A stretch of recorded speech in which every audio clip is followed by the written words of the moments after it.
Iran અને Israel વચ્ચે ફાટી નીકળેલા યુદ્ધના કારણે મધ્ય પૂર્વમાં તંગદિલી વધી અનેક ગુજરાતીઓ યુએઈ સહિતના દેશોમાં ફસાઈ ગયા હતા, જેમાં અમદાવાદના સોલા વિસ્તારનો એક પરિવાર પણ સામેલ છે। અબુધાબી અને દુબઈ ફરવા ગયેલા પરિવારના 13 લોકો ખાવા પીવાની જીવનજરૂરી ચીજો અને દવાઓ વગર મુશ્કેલ સમયમાંથી પસાર થઈ રહ્યા છે। અમદાવાદમાં રહેતા તેમના સ્વજનોએ તેઓને સુરક્ષિત લાવવા માટે સરકારને વિનંતી કરી હતી। મારા પરિવારના સભ્યો 4 તારીખે દુબઈ ગયા હતા, જે લોકો એર અરેબિયાની ફ્લાઇટમાં ગયા હતા ને એ લોકોને 2 તારીખે રિટર્ન ટિકિટ હતી, પણ 2 તારીખે ઈરાન યુદ્ધના લીધે કંઈક ફ્લાઇટ એ લોકોની કેન્સલ થયેલી, જેથી કરીને એ લોકો ત્યાં જ હાલની તારીખમાં રોકાયેલા છે। અને અત્યારે એ લોકોને બહારનું કોઈ જમતા નથી, કારણ કે એ લોકો બ્રહ્માકુમારીઝમાં જાય છે, તો સીધું ને એ બધું અહીંથી લઈ ગયા હતા, કરિયાણાને બધું, જે કરિયાણું અત્યારે ખૂટી પડેલું છે, એટલે એ લોકોને જમવાની મોટી તકલીફ છે।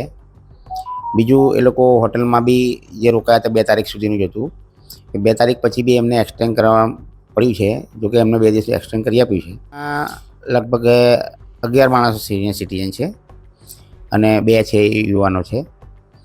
એમની જેટલા સિનિયર સિટીઝન છે બધા દવા તો બધા સાથે લઈ ગયા હતા, પણ એ લોકોની 7 દિવસની જ દવા લઈ ગયા હતા, એટલે એમની દવાઓ પણ પૂરી થઈ ગઈ છે, જેથી એમની અત્યારે સ્થિતિ બહુ દયનીય છે।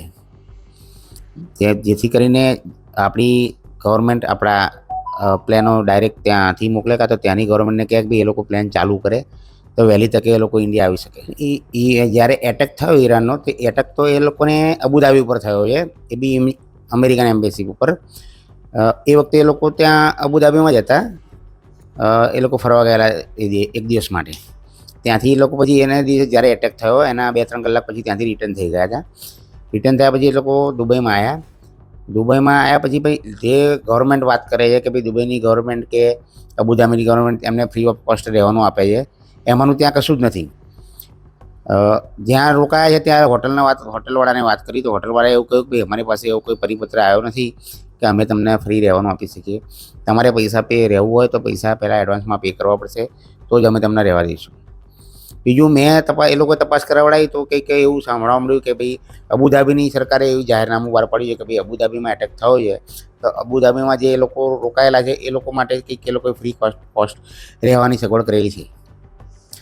બાકી દુબઈની અંદર આવી કોઈ સગવડ નથી।